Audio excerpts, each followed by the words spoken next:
وتوبوا إلى الله جميعا أيها المؤمنون لعلكم تفلحون.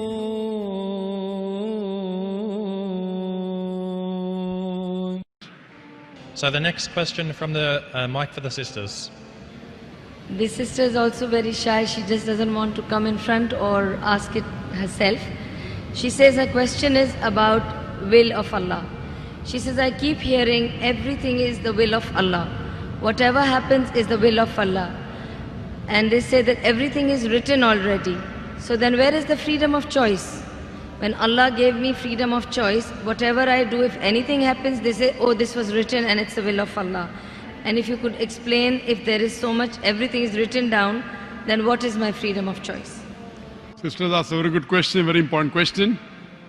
That if everything is the will of Allah, then where is this freedom of choice?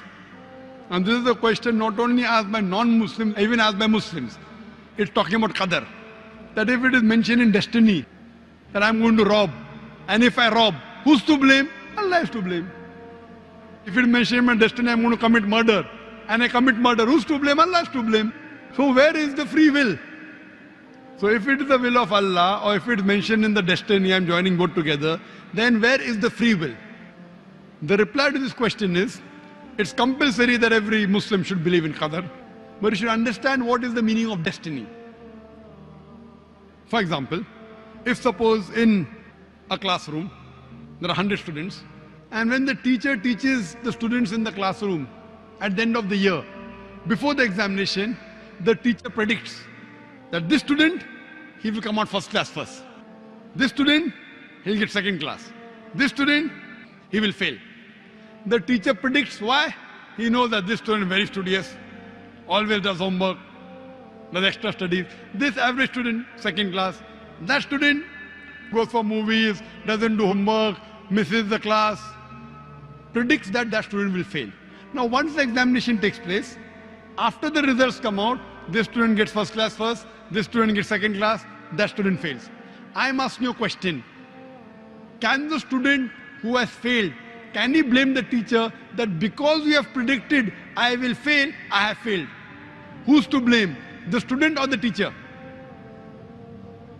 Who's to blame, the student or the teacher? The student. The teacher predicted.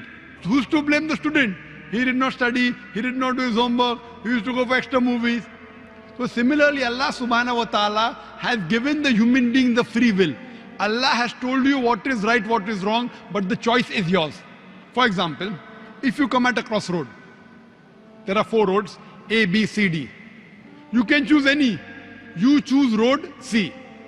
So Allah knows in advance that when you come at crossroad, you will choose road C. So Allah writes, when the person comes at the crossroad, he will choose road C. So it is not because Allah is writing that you are choosing, because you will be choosing, Allah is writing. It is not because Allah is writing that you are choosing road C. It is because you will be choosing road C. Allah has ilm ghaib. He has knowledge of the future. He writes in advance. After you choose road C, you come at another crossroad, 5 roads, 1, 2, 3, 4, 5. Like after you pass the 12th standard, you can become engineer, you can become doctor, you can become businessman. You choose to become a businessman. Choice is yours. But Allah knows in advance that after you pass standard 12th, you will choose to become a businessman. It is not because Allah is writing that you are becoming a businessman. Because you wanted to become a businessman, Allah is writing in advance.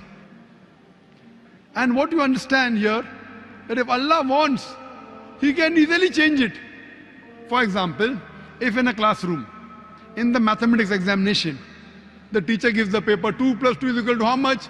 Now why she is supervising? The student writes 2 plus 2 is equal to 5. The teacher will not correct, the teacher can correct. But if the teacher corrects, you will say the teacher is unjust. If teacher says, don't write 5, write 4. All the other students will, this is an examination. Why are you interfering? So if Allah wants, He can change. But because He has given you free will, He is letting you take your decision. So this life is a test for the hereafter. As Allah says in Surah Mulk chapter 16 verse number 2, Alladhi khalaqal mawta wal hayata. It's Allah who has created death and life to test which of you is good in deeds. So this life is a test for the hereafter. Allah has given you and shown you the rules, what is good, what is bad. Then He's given you a free will. It is your choice. Allah does not interfere in your free will. He can if He wants. The Quran says, not even a leaf can fall without the permission of Allah.